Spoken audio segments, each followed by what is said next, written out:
श्री राधे राधे। श्री राधा चरितामृतम भाग 84 प्रसंग रूढ़ भावः यानी सिर्फ तू।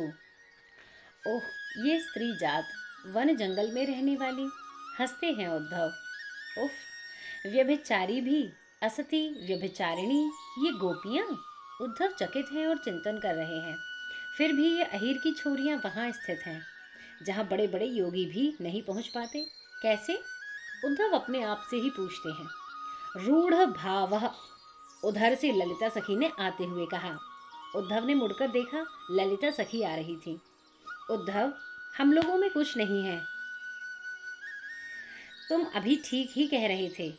स्त्री जात, वन जंगलों में रहने वाली असभ्य और हंसी ललिता सखी। उद्धव ने सिर नीचे कर लिया। नहीं, व्यभिचारी कहकर तुमने हमको कुछ गलत नहीं कहा है। हाँ, तुम्हारे शास्त्रों के आधार से हम व्यभिचारी ही हैं। अपने पतियों को छोड़कर श्री कृष्ण के पीछे पागल हो रही हैं। अपने पतियों का त्याग कर कृष्ण से रास कर रही हैं। हाँ उद्धव, हम व्यभिचारी ही हैं। पर उद्धव, तुम्हारे संसार की जितनी पतिव्रताएं हैं उनके पातिव्रत धर्म को तराजू के एक पलड़े में रखो और हमारे व्यभिचार को दूसरे पलड़े में।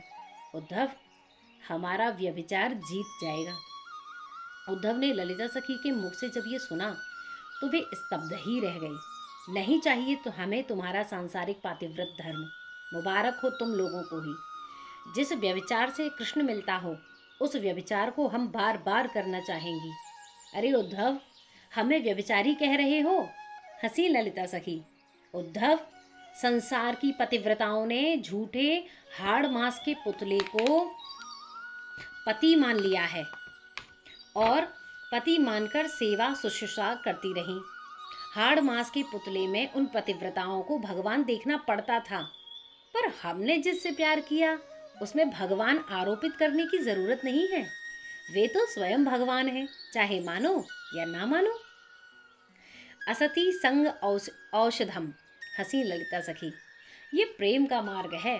धर्म और शास्त्रों की होली जलाई है हमने, तभी श्री कृष्ण चरणों में रूढ़ भाव का उदय हुआ है। रूढ़ भाव समझते हो ना? रूढ़ भाव को उद्धव, रूढ़ भाव का मतलब होता है सिर्फ तू, बस तू। अच्छा कृष्ण सखे, एक घटना सुनो जो इस वृंदावन में घटी थी। पर घटना सुनाने से पहले ललिता सखी हंसी, खूब हंसी। वो नई बहू थी, नई नई आई थी वृंदावन में। उद्धव, हम सब गोपियां मिलकर गई थी उसकी मुंह दिखाई में। पर उद्धव, उस बहू ने तो हम सबका अपमान कर दिया। कहने लगी, मैं कुलटा का मुंह नहीं देखती और तुम लोग कुलटा हो, जाओ। मुझे बिगाड़ने आई हो, मैं सब जानती हूँ। अपने पति को छोड़कर तुम किसी छोरे के पीछे लगी हो और सबकी सब लगी हो, पर मैं ऐसी नहीं हूँ। मैं पतिव्रता बनने आई हूँ। तुम्हारे वृंदावन में आदर्श की स्थापना करूंगी। उद्धव, हमें भी क्या पड़ी थी कि पिद्दी सी छोरी के मुंह से हम उपदेश सुने। मैंने कहा था, सुन, हमें भी ना तेरा मुंह देखने का शौक नहीं है। जा, तू क्या हमारा मुंह नहीं देखेगी, हम तेरा मुंह नहीं देखेंगी, हट। ऐसा कहते हुए हम सब सखियां चल दी थी अपने अपने घर की ओर। उद्धव, उस बहू की सास थी ना, वही ये सब पढ़ाती थी उसको। वो कहती थी कि इन सखियों का संग मत करना, ये सारी की सारी उल्टा हैं, नंद नंदन से लगी रहती हैं। वो सास बहू को यमुना जल भरने भी नहीं जाने देती थी। पर कब तक भीतर रखती अपनी बहू को वो सास। एक दिन बहू थोड़ी पुरानी भी हो गई थी तो वह यमुना जल भरने को निकली। मार्ग में मिल गए हमारे श्याम सुंदर। वे लटें, वो मधुर हास्य, वो सुंदरता, पागल हो गई वो बहू। ललिता सखी उद्धव को ये प्रसंग सुना रही हैं। अब तो उस बहू की आंखें चढ़ी हुई थी, उसके पैर डगमग हो रहे थे। मटकी तो वहीं फूट ही चुकी थी। जैसे तैसे अपने घर आई। परिवार वालों ने उससे पूछा, अरे क्या हुआ, तेरी ये दशा कैसे हुई? पर वो कुछ बोल न सकी। कभी हंसे, कभी रोए, कभी कांपे। समय बीतता गया। वैद्य बुलाए गए, बड़े बड़े वैद्य, मथुरा तक के वैद्य आए, पर नहीं, कुछ नहीं हुआ। उद्धव, हम तक बात पहुंच ही गई थी, पर हमने सोचा क्या जाना उसके पास, हमारा अपमान किया था उसने। पर दिनों दिन बीतते गए, एक दिन मुझे ही दया आ गई। सोचा चलो देख आते हैं उस बहू को, रोग क्या है, ये बात हमसे छुपी नहीं रही थी। सब कह रहे थे भूत लगा है। मैंने ही मन में कहा, नहीं नहीं, नंद का पूत लगा है। ललिता सखी ये कहकर काफी देर तक हंसती ही रही।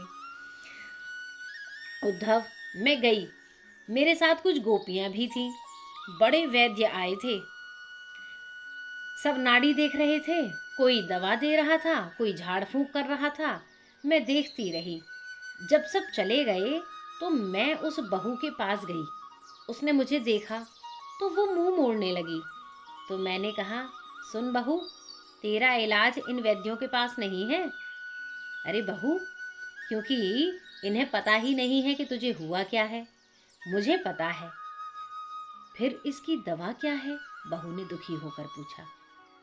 कृष्ण को देख लिया है ना? ललिता ने कान में धीरे से पूछा। सिर हिलाकर हाँ में जवाब दिया उस बहू ने।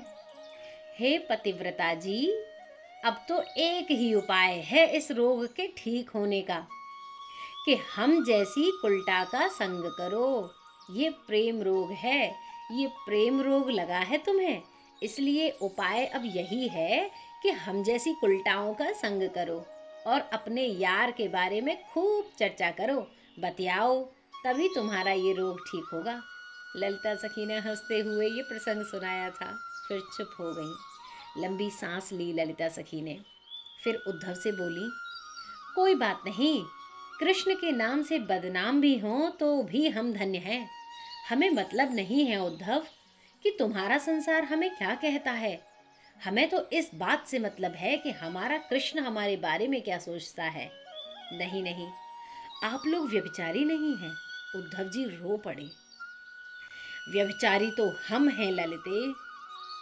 व्यभिचारी उसे कहते हैं जो एक से नहीं, जो एक का नहीं, अनेकों से जुड़ा हुआ है। पर आप लोग कहाँ अनेकों से जुड़ी हो? आप तो एक श्री कृष्ण के प्रति ही रूढ़ भाव रखती हैं। आप कैसे व्यभिचारिणी हुई? हम हैं व्यभिचारी तो क्योंकि अनेकों में लगे हैं।